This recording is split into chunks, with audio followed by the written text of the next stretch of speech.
Welcome back to That Rugby podcast. It is myself and Husey here again. Feels like a bit of deja vu because we are sitting here yet once again with a Waratahs win over Crusaders. Yeah, two times in the one season. I was trying to think how historic must that be. Then I realized the Chiefs did it last year, but they didn't beat them three times one season. They only beat them twice. So maybe the Waratahs could get into the finals and beat the Crusaders again in the finals. Maybe then we could get some history. But I mean, it's pretty historic for an Australian team to do, to beat the Crusaders twice in 1 year.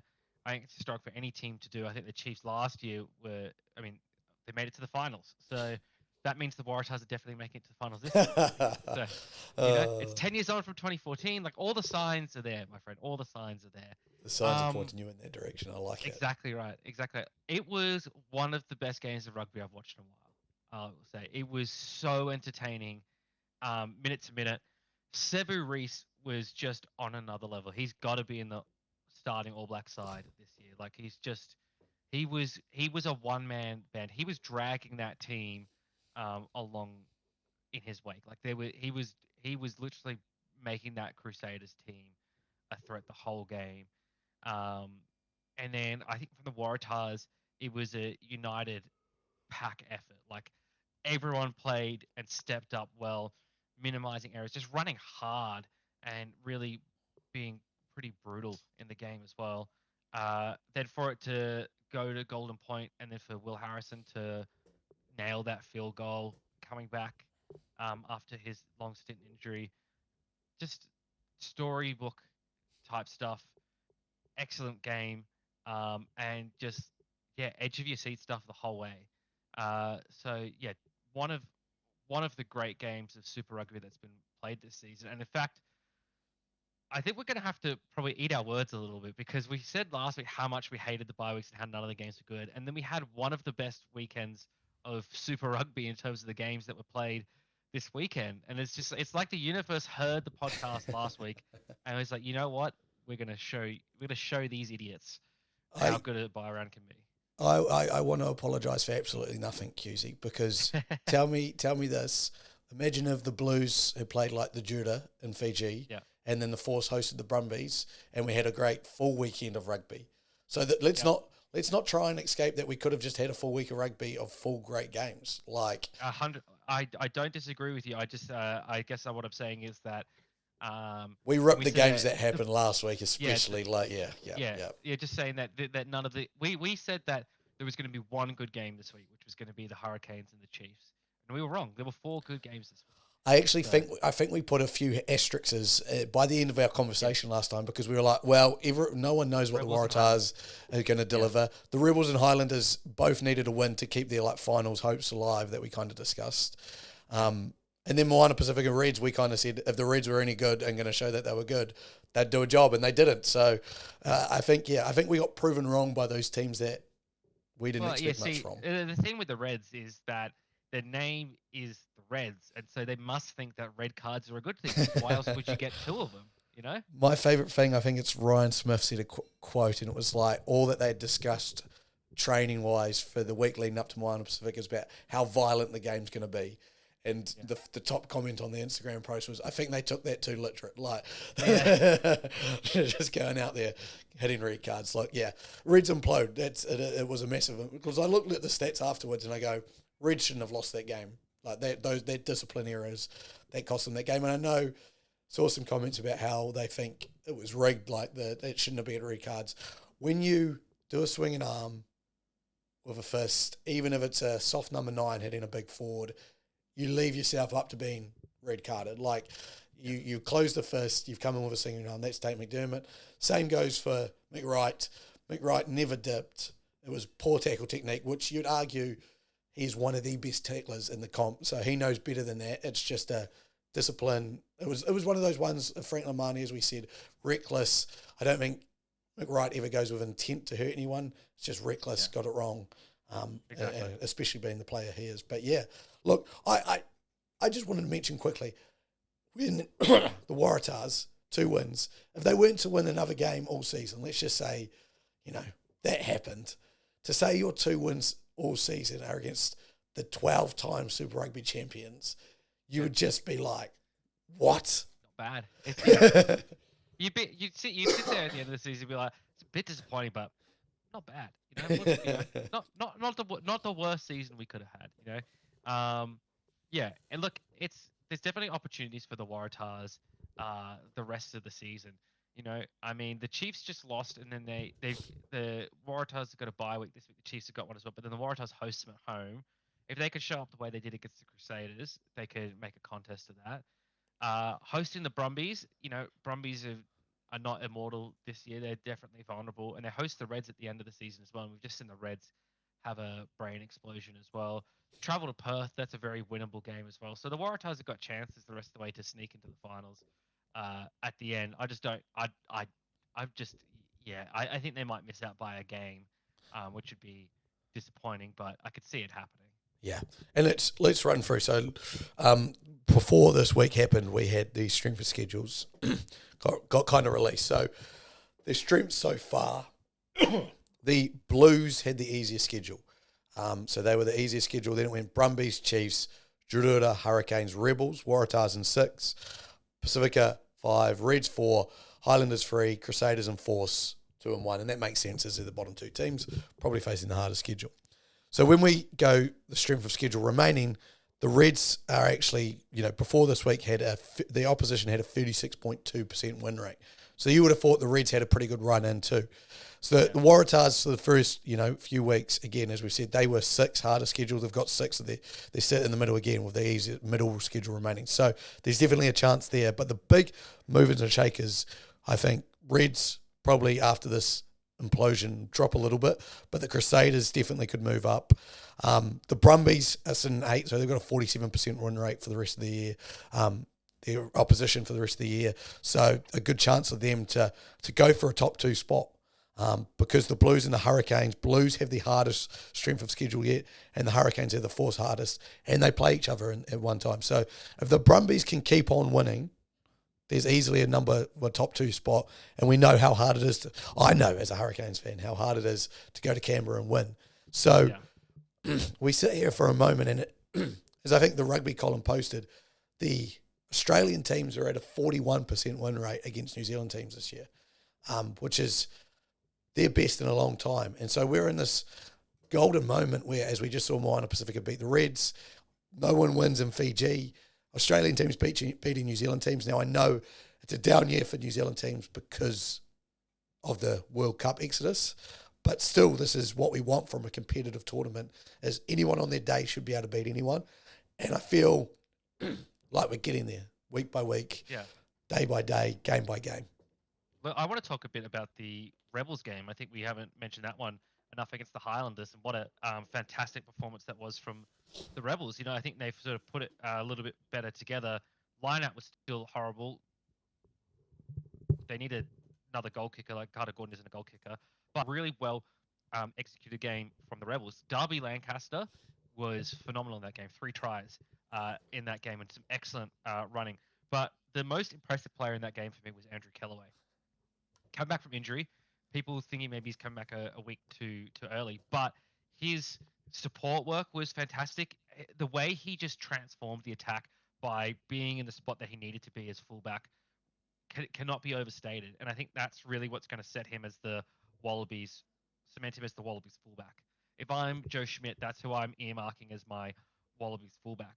As good as Tom Wright is probably better at the individual play, whereas Kellaway is really good at being in that team space. He set up so many tries just from his own individual running. He's elusive, but then he's looking for an offload or he's looking for a pass. He set up Carter Gordon for a great try. Just so many positives to his game that if I'm looking for my Wallabies 15 at the moment is Andrew Kellaway, just from how he played. Yeah, just to step in there, I'm interested. Obviously, there's been talk that the Giteau law is going to be scrapped, which I actually think is a good thing, because I think Joe Smith's all he's doing is bringing the inevitable closer, and that's not like he's mentioned many times how he wants to select Australian-based players. It makes it easy for the squad, understandable, but you should also not have to worry about where you're playing, and you can, if you're putting your hand up and playing good rugby, should be able to be selected. So saying that, who is your starting back 3 for the Wallabies? Well, See, I would reach out to Corabetti and see, like, are you seriously done? Are you done? And if he is, then he doesn't get picked. If he's not done, if he wants to come back and play, then I'd have him on one of the wings. I'd have Kellaway as another wing. Sorry, as a fullback. Sorry, not the other wing. The other wing is an interesting spot. I would have said at the start of the season, Noangani Tawase, but he's had a bit of a down year, and also he's going to league next year, so I don't know if you necessarily want him in the Wallaby system. Not because of like, oh fuck you, go to league kind of thing, but because we're building the squad for a British and Irish Lions tour next year and a Rugby World Cup in 2027. So you got to start thinking a little bit longer term than that. Max Jorgensen could play wing, and then he gives you utility for fullback if something happens to Callaway as well. I do like Tom Wright on a wing as well. I think he can be a really good winger. Corey Toole is another name that comes to mind just to bring some real attacking flair in there as well. Um, I think the Wallabies have got some options. Rogue name out there as well, Darby Lancaster. Like he's really come on, and he's a young guy as well. He's played in the seven system, though, so he really could be an outside option for the Wallabies. He should certainly probably be in the extended squad. Just based on this last week of what I saw from him in that game was immense. I'd heard his name before a bit, but I sat down and watched that full game, and he was tremendous. So So that gun those to your the head, name. So gun to three my head. players. Let's say So I'm Corbett is in. Let's say he's in. Let's say he says okay. yes. Corabetti, Callaway, and as we sit here right now today, Yeah. Tom Wright. Interesting. I don't mind. I think the only change I would make is Corey Toole, and I'd go Toole over Wright. But Yeah. I also see like Wright has been playing phenomenally again, and again he's consistent, does a job. I think for on the wing again for Australia, he's the type of player that can deliver those performances The that you only need. thing I'm worried about with Toole is like going up against like New Zealand, South Africa, and stuff like that. You need like his size against some of those players does concern me a little bit. Which But I then, get, but you which I got get. like a But his X Cheslin factor, Colby's and exactly. yeah, then That's you got like that's the X factor that so Toole and Kobe bring. yeah, Like, yeah, exactly. I just don't. It's what makes me wary. It's a gamble on him. I don't think it's wrong to gamble with him. In fact, I think it's a really brave decision. I think I would. I wish I was brave enough to make it. I just don't know. I don't know if I'm 100% sold enough on it.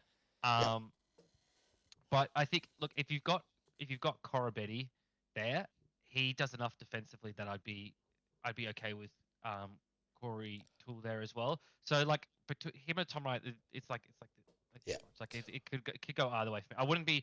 I wouldn't be upset either way.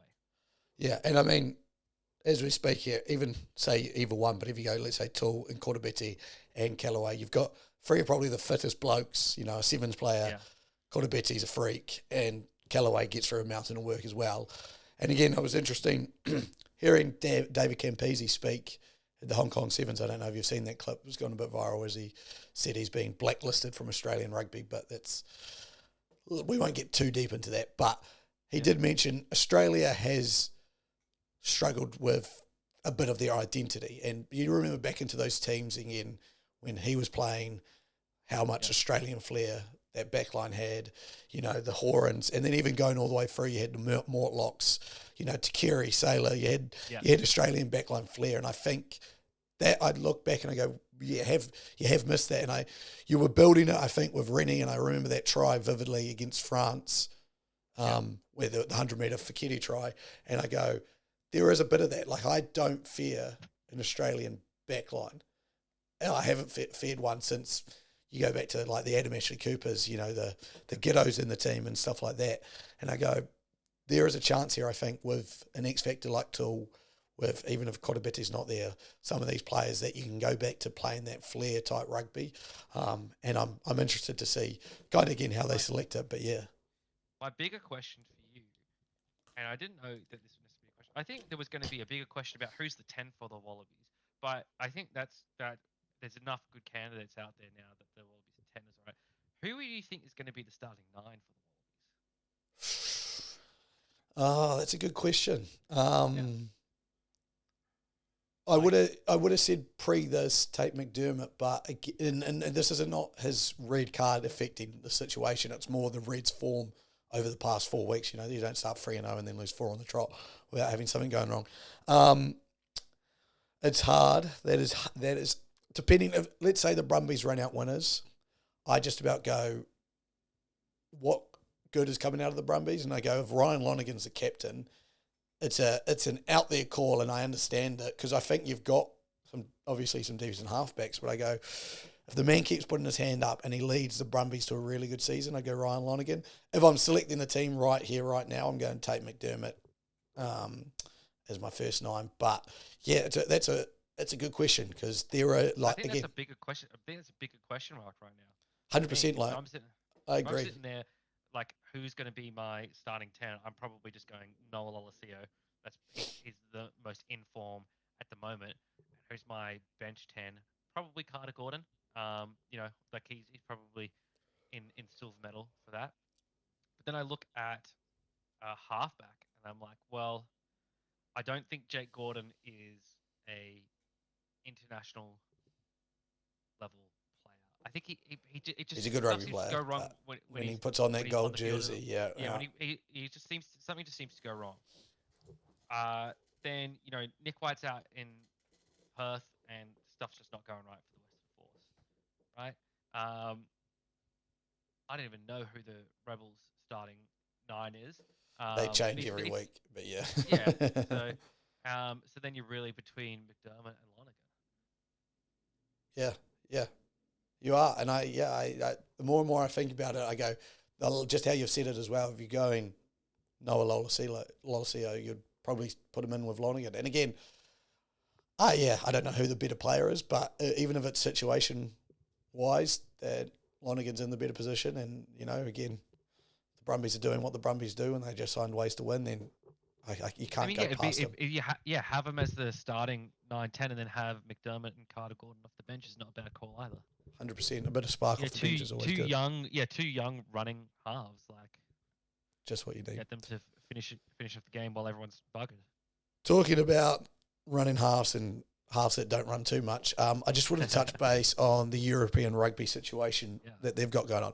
I was in a pub, obviously, on the Saturday Arvo, and I watched one of these stranger games I think I'll ever witness in the rugby circles, Bordeaux versus Harlequins in the Champions Cup. Now, as me and Husey were trying to explain, a lot of Southern Hemisphere people really don't understand the setup in the Champions Cup. So you've got the big leagues, which is the URC, which is South Africa, Ireland, Italy in it, and Wales, in the Welsh teams. You've then got the Premiership, which is the All English teams. Then you've got the French League. So that's all those 3 leagues come together, make a Champions Cup, very similar to Champions League in football. They do pool stages, and then they go into round of 16 quarterfinals. So we were at the quarterfinal stage, and in Bordeaux had just smashed Saracens the week before. In this round of 16, we're playing Harlequins. 30-degree day in Bordeaux, so it's a hot day. So they're having their heat breaks, umbrellas coming out to cover up the players and some and keep them out of the sun, which was already interesting to start it when it's still winter. Basically, we're still battling 50 degrees. It's just about to rain in England right now. But that was the situation on Saturday. Then just the style of rugby. Now, there was over 100 points scored. No, over 90 points scored in the game in the end. And it was like 46-45. But the style of rugby they played for the game was just incredible. So it was a one-off runner, so a little tip ball, bang, hit a forward, box kick. And it was just who's going to make a mistake. And it looked like they were scared to counter-attack. It got to the point, like me and a couple of the other New Zealand mates who are in the pub, Bordeaux got into Harlequins half. So they're in the attacking half and they went for a box kick. And I just went, this is incredible because you've got a full stadium of French fans probably loving what they're seeing because there's over 90 points scored, loving the style of footy. And I just go, if I watched that in Super Rugby, I would be annoyed at what I'm watching. I was like, that would frustrate me seeing my team kick at 40 metres out from the try line, do a box kick and try and contest that. To be fair, they got the ball back in the situation, but I just sat there and I was like, it shows the different styles. And as much as people go, rugby needs to be entertaining sport, we need to do this, we need to do that. Whatever French rugby's doing, It was a full crowd. They are selling out stadiums. They love rugby. So as much as, yes, we got to think about ball and play and this, and there shouldn't be so many caterpillars and this and that. Whatever the French are doing, they're getting fans there to watch the rugby. And they're doing a really good job of it. Is it the money input that they've got? Is it the being able to bring in the best talent in the world? Well, only one French team has made it through to the quarterfinals, or the semi-finals, sorry. So it answers us those questions that, like, how do we get people in, and how with these style of play it seems to work. So it's not like I can sit there and judge it, but it was just interesting. And then on top of all of this, we got the South African rugby team struggling with travel, selecting top tier teams. So like the Bulls are the big team that they made it all the way through to the quarterfinal. Stormers have been knocked out in round of 16. The travel commitments, because you don't know if you are playing the next week. So like from the sixth round of 16 to the quarterfinal, you don't know if you're playing in the round if you don't win your game. Yeah. So their round of 16 game, I believe, was in South Africa. Before that, they had a URC game in Ireland, I think. Then they were going to, if they won, they would have to go to England to play Northampton. But they can't book those flights until after the game. And so then they had the issues that you've got to get 23 plus coach plus management, a side of 40-odd players on a plane over there. It was going to take a day of travel or something like that to get it done. Then they've got to play that game against Northampton. Then they've got another game in Ireland next week in the URC against Munster. So there's a lot of rugby going on. And in the end, Bulls head coach Jake White said, they're calling it a second tier team, but he basically rests all the Springboks for that Bulls clash against Northampton, and which is one of the biggest European games for the European rugby at that time. So a lot of judgment being put on there.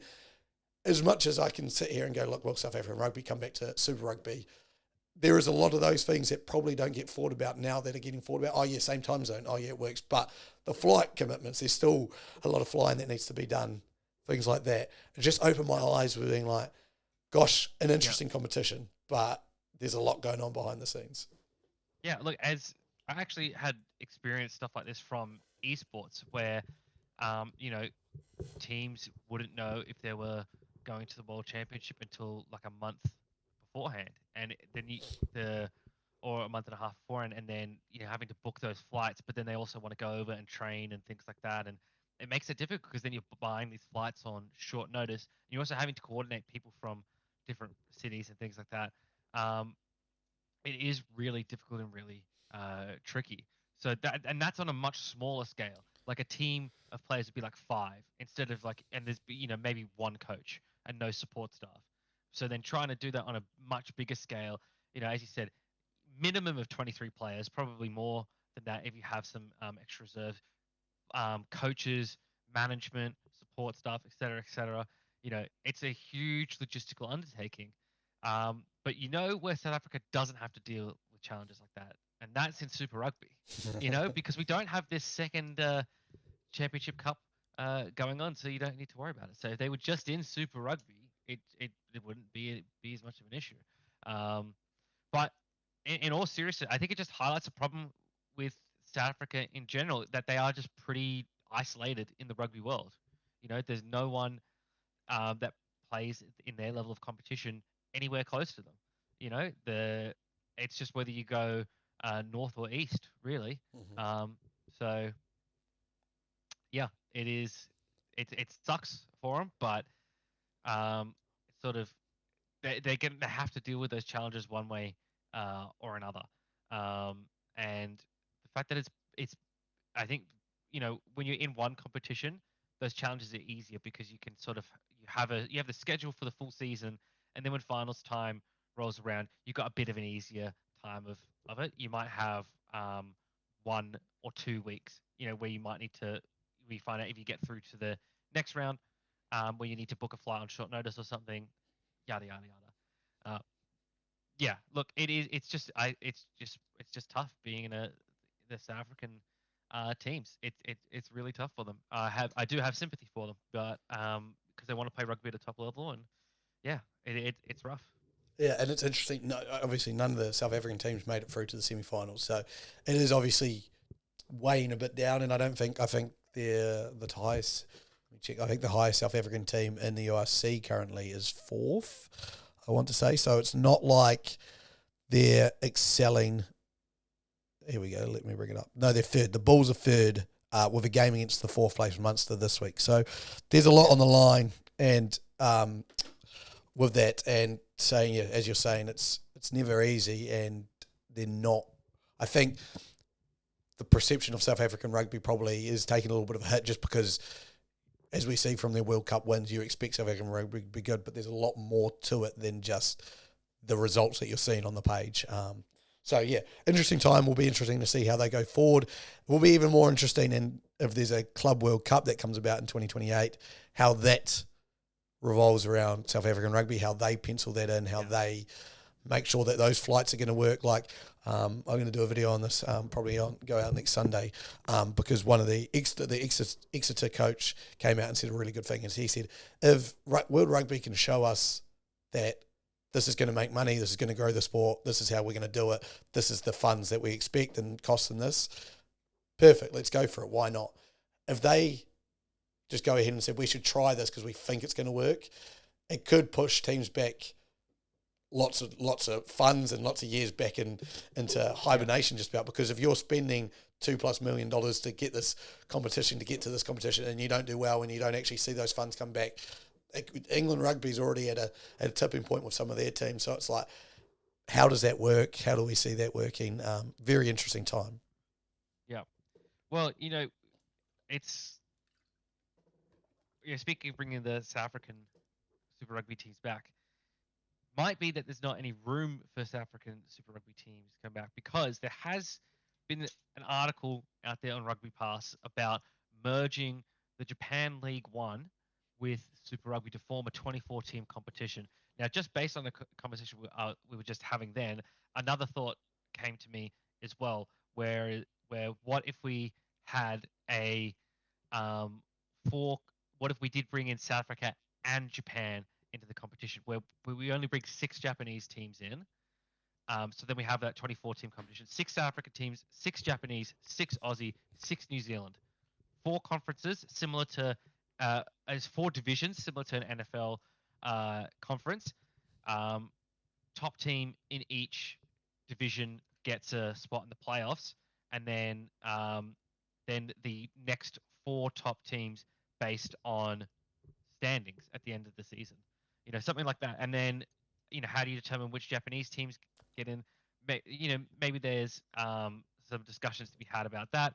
I don't really know the full details. That's just a thought. But if we go to the article itself, it's basically talking about how it would boost viewership numbers, boost revenue, because Japanese fans love their rugby, filling out stadiums even when their teams are getting smashed and things like that. Have a 24-team competition, so more games to be broadcast, which is great. So more broadcast revenue there. But one of the benefits that is not so much, which is sort of indirectly talked about, is that a lot of Australian, New Zealand, and South African talent is in Japan. You get those players back sort of in Super Rugby, even if they're not playing for their home country, you see them in that Super Rugby competition again.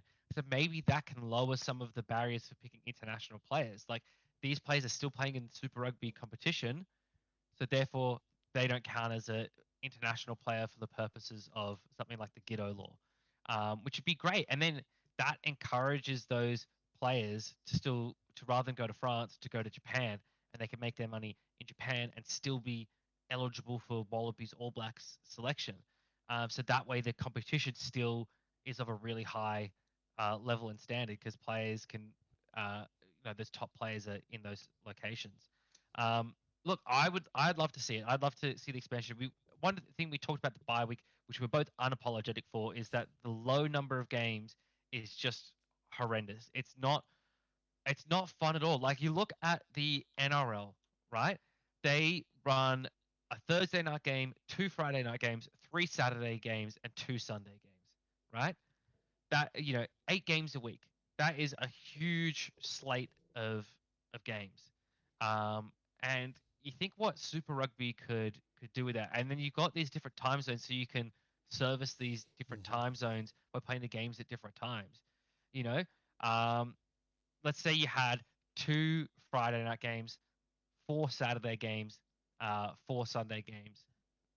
That's what 10 games, 20 teams. So you'd even need to put another game in there, right? So or another 2 games in there. Another 2 games. 2 games on a Monday. Kick it off, mate. Monday night Yeah, rugby. We love that. yeah, exactly. So there's a Thursday night game, 2 Friday games, 4 Saturday, 4 Sunday, 1 Monday.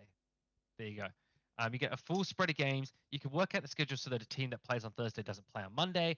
Things like that. You give the teams the travel times. I think it'd be really great. You have so much rugby to watch. And one of the lacking from rugby is storylines. The only time you see rugby in the news is negative things at the moment, and that for me is a real bone to pick with Nine and Stan, because Stan owns the rights to rugby in Australia, and that's owned, of course, by Channel 9. They didn't even run it in their own bloody sports news sections. It's only NRL and AFL, right? You own this product now. This is you like you should be promoting this because you're the one that makes the money off of the broadcast getting viewership numbers. Like Super Rugby is just taking money from you because you're broadcasting the game, right? But you're the one that need to get the eyes on the game, right? Like that's where your advertisement dollars come from. So you're not promoting it. But something like this could get those could make headlines. Like it's something that can make headlines, and that's what rugby really needs at the moment is positive headlines. So look, that's what rugby needs. A move like this would generate those headlines, and then a myriad of other benefits as well. It's not something that's going to happen next year because the current deal is in place through 2025. But it's sort of after next year, anything can happen. So look, Yeah. Phil Waugh, Rugby Australia CEO. He's one piece of this puzzle, but it's going to be Rugby Australia and Rugby New Zealand getting together and sorting something out, because what we're doing currently is not sustainable. It's not working. It's not growing. Staying like this for another few years is not going to work. There needs to be some kind of big change. I agree. And actually, on top of that, there was with this, there's actually a talk of a second division, because there's 12 teams in the Japan top league. There's, I think, 6 in their second division and 5 in their third division. So you take those 11 teams, okay, so you've got them. Again, if we go, Higuari's come in, there's 12 teams there. Now, I just want to read out the Hurricanes B team. They're called the Hunters. They played the Chiefs B team, and this is their backline. Geordie Villajon, which he played the first game of the season for the Hurricanes, is 9. Aidan Morgan at 10. Salisi Riasi at 11, Riley Higgins at 12, Balin Sullivan at 13, Daniel Simpkinson at 14, Harry Godfrey at 15. All 7 of those backs could be starting rugby players in Super Rugby. There is no doubt. So it opens this idea that, hey, can we actually go to some of those areas? And I know we talk about, like, has Australia got too many Super Rugby teams? But maybe, does Australia have too many Super Rugby teams at a high level? And let's again say we instead go 20-team top league, 20-team second division. You cut 2 teams from Super Rugby down. You cut a couple of teams from that Japan League 1 down. And then you can look at the Aguaras. You can look at a couple of B teams. You can open that up to, and again, we're a franchise-based thing. So there will be people with money out there who want to start a team somewhere, go, hey, here, let's do this. I think there's an opportunity for that, and I don't see why not. And again, then, and even in the article, it said, and I'll paste the article for those who are listening to this on YouTube or watching this on YouTube in the description, but it even says, look, we could just about get to a free agent pool, because you could, there would, as you see with news, you'd have people moving, people doing this, there would be so many storylines, it would be incredible. So I'm all for expansion in the right way. I think this is a merger, as big companies always do. There's mergers all over the world that happen where stuff like this, and I think this is a better together type headline that could work. Hey, together are actually better. It's the travel's not that difficult. Even like the timing, like we can make the timings work for television. Like, you could literally have a what's it called, Red Zone.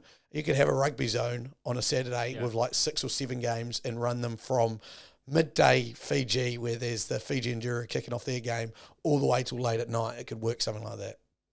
I thought I saw an article on Facebook before about Super Rugby that I wanted to reference, but I've lost it now. But in the Rugby Pass article, they do actually talk about eligibility, so I will credit them with that as well. But that was my first thought on hearing the idea was you've got that. Look, yeah, I think expansion, not retraction, is the way, because as soon as you start retraction, it's hard to stop it.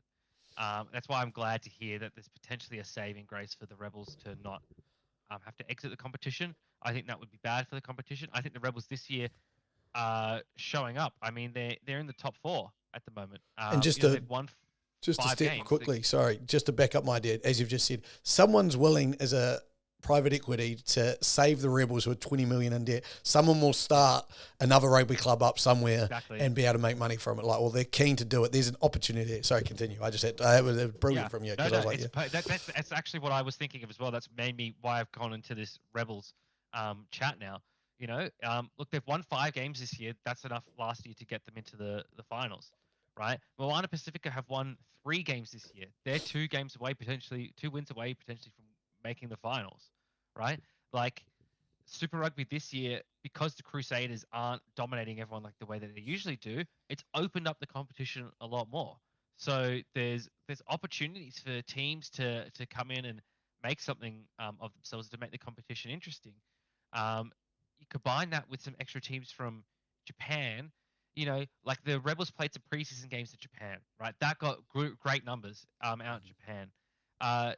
You bring in those Japanese audiences, and then as well, it like your teams like your Moana Pacifica win more games, your Rebels win more games, your Force wins more games. Some of those Japanese teams win games against the top teams in this competition as well. Like it spreads out. The bigger the pool of teams, the wider the range of how should I put it? The wider range of win-loss records, wider range of records as well. So it makes it a more even competition, and you don't have teams just continually losing week after week after week after week.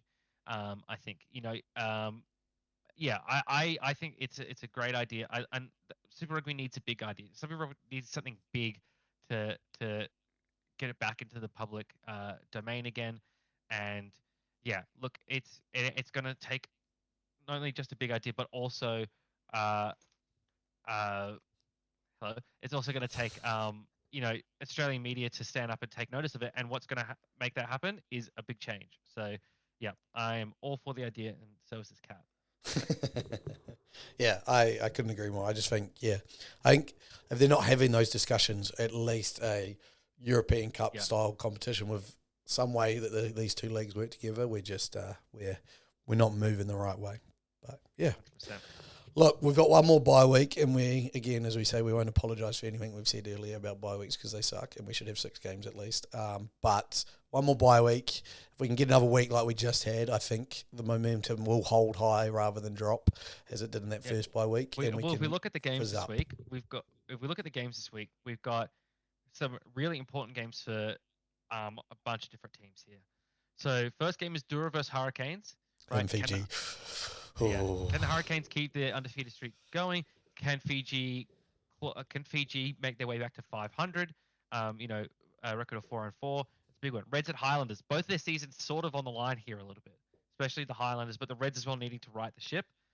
In Queensland, Brumbies versus Blues in Auckland. Big one for both of those teams. Both looking to take outright second place on the ladder.